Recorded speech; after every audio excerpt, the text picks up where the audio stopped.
Leon Greenwood. I drive for Stargazer Transportation, and I've been driving taxi in Mount Pleasant going on almost 15 years now, off and on. Stargazer in particular for 3. We have people that literally ride every single day. You never know what you're gonna expect. You could show up at any given day and literally anything can happen. In a way, that's a blessing and a curse.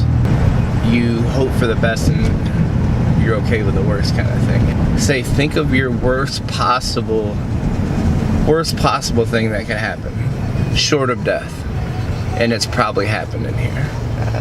I've had, to me, you know, puking, that's nothing to me.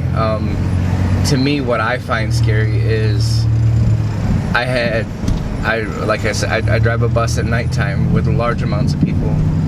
I had a student that was having sugar. They had, you know, a diabetic, and out all night drinking.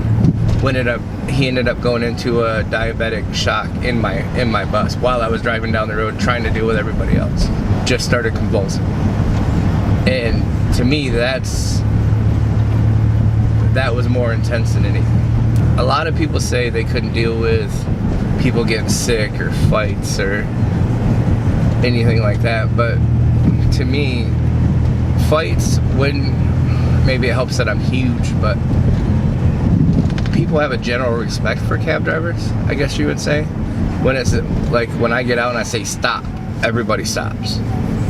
It's not as like, oh crap, you know, like we have to pop, you know, snap to it. What are we doing? And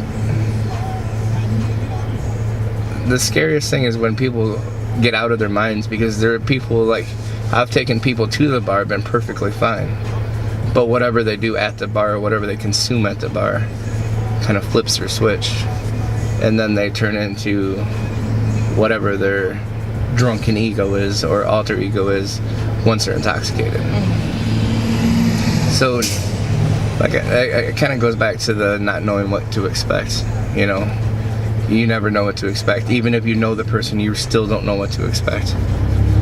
I've had times where it's just a decent night and somebody's having a bad time and they talk and they actually want to talk. You know, they're a little buzzed, but they're not overly apologetic. Like they still have some sense of understanding.